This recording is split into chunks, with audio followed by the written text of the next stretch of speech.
Hello, my dear students and viewers. Welcome back to my YouTube channel Government Job Guide. 2019-এর ক্লার্কশিপের question পেপারের প্রায় 8টির মতো প্রশ্ন আমাদের বিগত ক্লাসে হয়ে গিয়েছিল।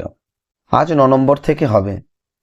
ক্লাসটি শুরু করার আগে একটা ছোট্ট রিকোয়েস্ট, যদি ভিডিওটি তোমাদের ভালো লেগে থাকে তাহলে প্লিজ লাইক করবে এবং চ্যানেলে নতুন হলে চ্যানেলটি সাবস্ক্রাইব করে বেল নোটিফিকেশনটিকে অল করে দেবে। চলো আজকের ক্লাস শুরু করা যাক। দেখো 9 নম্বর প্রশ্ন কি বলেছে, কেশব মহারাজ যে দেশের হয়ে ক্রিকেট খেলেন? আমরা সকলেই জানি এটা দক্ষিণ আফ্রিকা হবে, দক্ষিণ আফ্রিকার হয়ে খেলে। ইনি হচ্ছেন ভারতীয় বংশোদ্ভূত। চলো পরের প্রশ্নে চলে যাই। পরের প্রশ্নে কি বলেছে, নিম্নে উল্লিখিত ব্যক্তিগণের মধ্যে কে ভারতীয় জাতীয় কংগ্রেসের প্রথম সভাপতি হয়েছিলেন? তোমরা এটা জানো যে উমেশ চন্দ্র ব্যানার্জি। দেখো এই জাতীয় কংগ্রেস থেকে অনেক প্রশ্ন আসতে পারে। কি ধরনের প্রশ্ন আসতে পারে তার কয়েকটা আমি বলছি। যেমন ধরো, প্রথম যে সভাপতি হয়েছিলেন তাহলে ওটা ছিল প্রথম সম্মেলন বা প্রথম অধিবেশন। তাহলে প্রথম অধিবেশন কত সালে হয়েছিল? আমরা জানি প্রথম অধিবেশন হয়েছিল 1885 সালে, যেই বছর জাতীয় কংগ্রেস স্থাপিত হয়। তাহলে 1885 সালে জাতীয় কংগ্রেসের প্রথম সভা হয়েছিল। এই সভায় সভাপতিত্ব করেছিলেন উমেশ চন্দ্র ব্যানার্জি। কোথায় হয়েছিল? মুম্বাইতে, যেটা তখন নাম ছিল বোম্বে। আচ্ছা, এই মুম্বাই বা বোম্বের কোথায় হয়েছিল? গোকুল দাস, এইটা অনেকবার প্রশ্ন এসছে, গোকুল দাস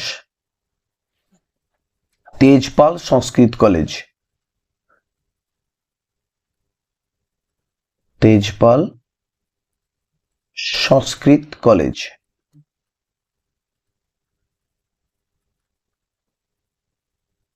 এই প্রথম অধিবেশনে 72 জন প্রায় উপস্থিত ছিল, প্রায় 72 জন।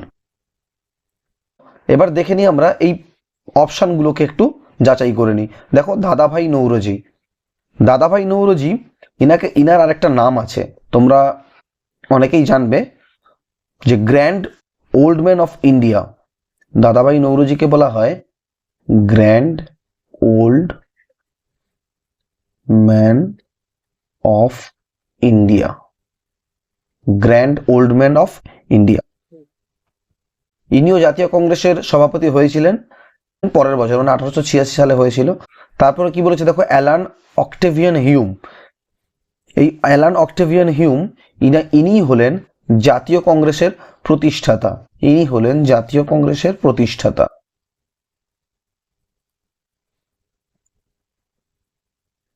আর কি আছে? সুরেন্দ্রনাথ ব্যানার্জি।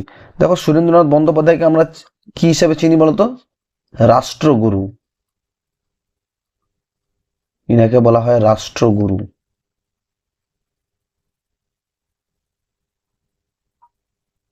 আর জাতীয় কংগ্রেস থেকে কি প্রশ্ন আসতে পারে বর্তমানে? দেখো এটা কারেন্ট অ্যাফেয়ার্সের একটা প্রশ্ন তোমাদের বলে দিচ্ছি। বর্তমানে জাতীয় কংগ্রেসের সভাপতি কে? তাহলে বর্তমানে জাতীয় কংগ্রেসের সভাপতি হলো মল্লিকার্জুন খড়গে, মল্লিকার্জুন খড়গে।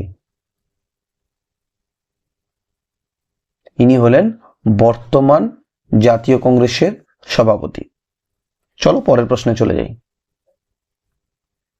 বর্তমানে জম্মু ও কাশ্মীরের রাজ্যপাল কে?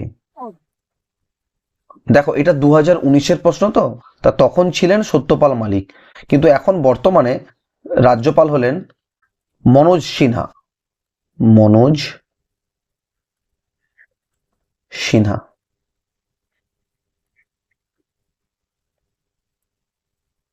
চলো পরের প্রশ্নে চলে যাই।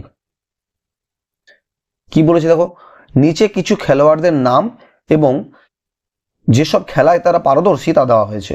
খেলোয়াড়ের নাম এবং খেলা ঠিকমতো চিহ্নিত করতে হবে, অর্থাৎ এদের মধ্যে কোনটা সঠিক দেখতে হবে।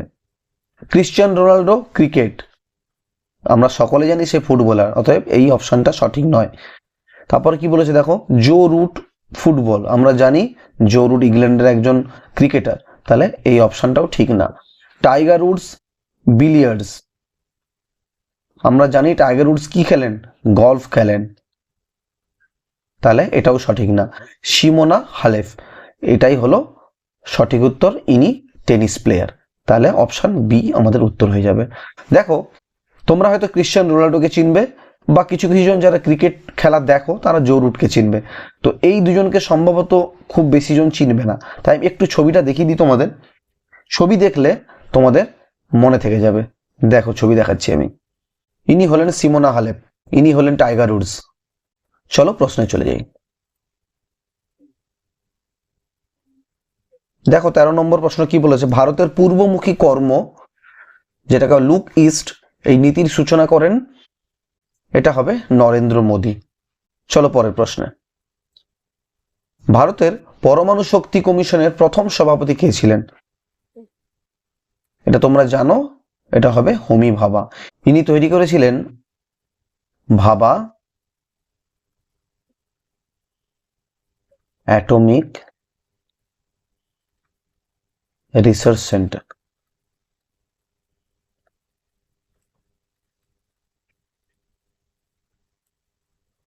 চলো বিক্রম সারাভাই, এটা সম্বন্ধে আমরা একটু জেনে নিই। ইনি ছিলেন সেকেন্ড সভাপতি, মানে এই ভারতের পরমাণু শক্তি কমিশনের প্রথম সভাপতি হলেন হোমি ভাবা, দ্বিতীয় সভাপতি হলেন বিক্রম সারাভাই, ইনি হলেন সেকেন্ড। আর এই সেট না, HN সেট না, ইনি হলেন থার্ড। আর চিদম্বরম, ইনি হয়েছিলেন 7 নম্বর, 7th সভাপতি। চলো পরের প্রশ্নে চলে যাই। 2019 সালে বিশ্ব শান্তির জন্য নোবেল পুরস্কার পান, আমরা জানি 2019 সালে বিশ্ব শান্তির জন্য নোবেল পুরস্কার পেয়েছিলেন আবি আহমেদ, অপশন হবে বি। এতে ছিল সি জিনপিং, আমরা জানি সি জিনপিং কে, চায়নার প্রেসিডেন্ট অফ চায়না, এখন খুব খবরে থাকেন চায়না।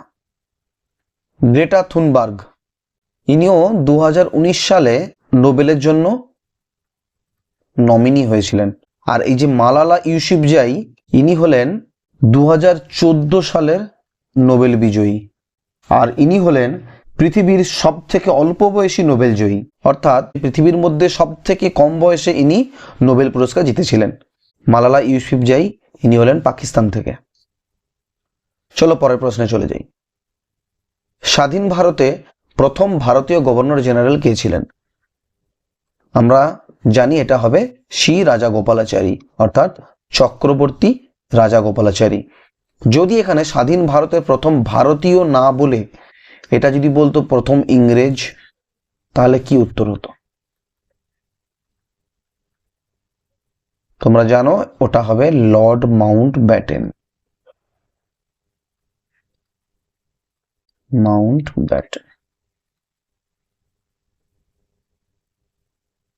আর আমরা তো জানি এই যে ডক্টর রাজেন্দ্র প্রসাদ, ইনি হলেন স্বাধীন ভারতের ফার্স্ট প্রেসিডেন্ট।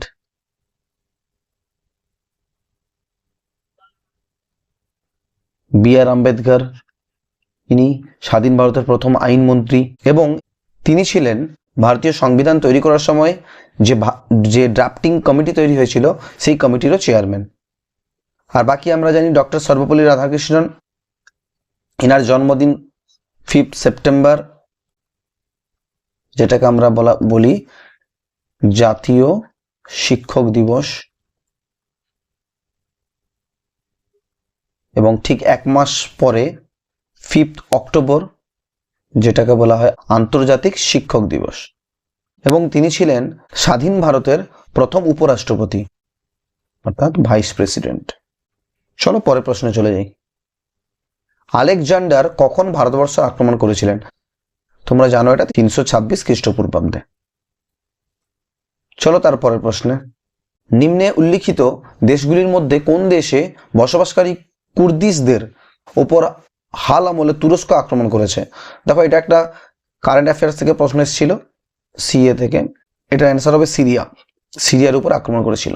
তারপরে প্রশ্ন দেখো, নিম্নলিখিত ব্যক্তিদের মধ্যে কে সাহিত্যে নোবেল পুরস্কার পাননি? দেখো টনি মরিসন ইনি পেয়েছিলেন, ইনিও পেয়েছিলেন, ইনিও পেয়েছিলেন। এটার অ্যান্সার হবে অরুন্ধতী রয়। চলো আজকের ভিডিও আর লম্বা করব না। বাকি যে প্রশ্ন থেকে যাচ্ছে 40টার মধ্যে প্রায় আমরা 19টা করে ফেললাম, তাহলে আর 21টা থেকে যাচ্ছে, এটা আমরা আর দুটো ক্লাসে কভার করে দেবো। চলো খুব শীঘ্রই দেখা হচ্ছে পরবর্তী ভিডিওতে। ধন্যবাদ।